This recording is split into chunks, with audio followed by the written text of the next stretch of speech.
back at my home away from home. So, and they're over here pouring the footing today. We were supposed to pour it, I think Friday, but as crazy as it seems, we actually have a chance of rain. I think today is only 100. Yesterday was 105, felt like 113. Today's like 99, 100, feels like 104. But I believe either tonight or tomorrow, we got a chance of rain and some thunderstorms coming in. And actually, by Friday, the high's only like 82, and the low's like 60 something, which is crazy. As hot as it's been here lately, which is going to be much needed here. I mean, we are desperately in need of rain bad, so I'm hoping it'd be nice if it was like a couple day like slow soaker rain, but it's probably going to be one of those like flash flood real quick, because the problem is now the ground's so hard, it's going to take a little while for it to soak in, so most of it will just run off. But at least it should knock the dust down. But I think where I was going with that was the concrete guys are here pouring that footing today versus I think they had it scheduled for Friday. It's Wednesday, so they didn't want the trenches to fill up with water and then them not get it poured or anything, so they showed up today. So I got my water line backfilled this morning so I can get the truck around there. And what I'm gonna work on right now, while they're messing with that, is this is where that big pile of dirt was at. It was right here, but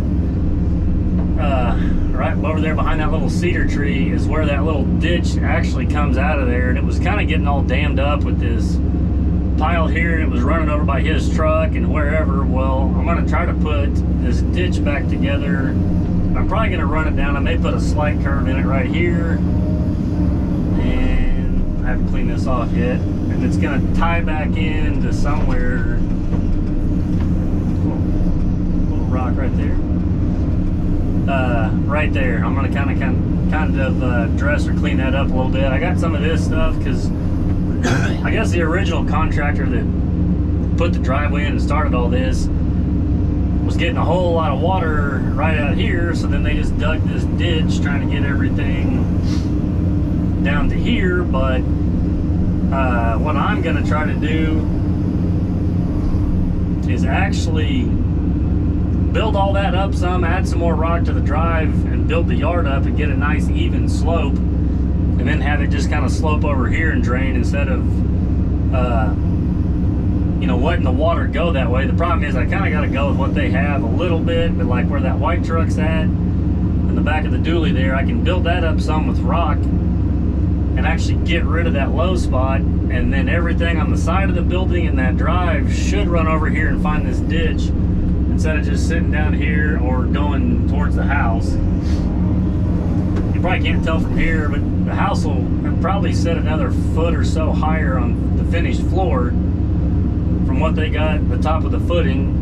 So that'll give me plenty of room to kind of slope it out, and then about where the roller and the 260 are, I'm gonna try to slope everything to catch all that water that runs off the driveway there, and by my other bucket to run off that way. And then there's gonna have to be a little bit of something to catch this surface water to run down kind of where that concrete truck and stuff is at. But if I can just kind of build all this up instead of just leaving it low and running over there, it should just kind of drain off real nice and go where I want it. But they're talking like heavy rains Thursday night, so I thought I better kind of get a ditch dug here, or I may have a big mess. So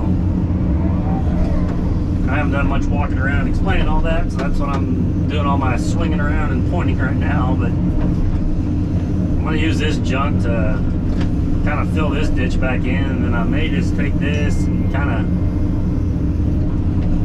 I don't know, dig down, or just try to kind of start roughing it in and shaping everything. I've kind of got an idea how I want it to look. I don't want it to just be a straight shot. I'd like to have maybe like I guess a little bit of a decorative curve, but I don't want to do a big one where the water will actually hit and start eroding the bank out like we had down there. So it may be more of like just like a gentle arc or whatever to go in there.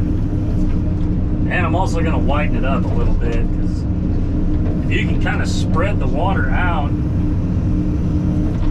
when It's a little different here. We're making a ditch, so we want the water to go there. But like in a yard, like when I do my swells or swell or whatever, you can widen them out a little bit, make it more gradual. It's easier to mow, and the water won't actually cut as much. It'll kind of spread it out and slow it down. Some people do like a real, I don't know if you call it like a real V swell or whatever. They just try to get the water in one spot, and it actually starts cutting and eroding.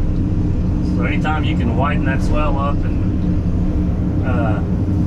yeah, widen it out or anything like that, you're just going to help slow that water down.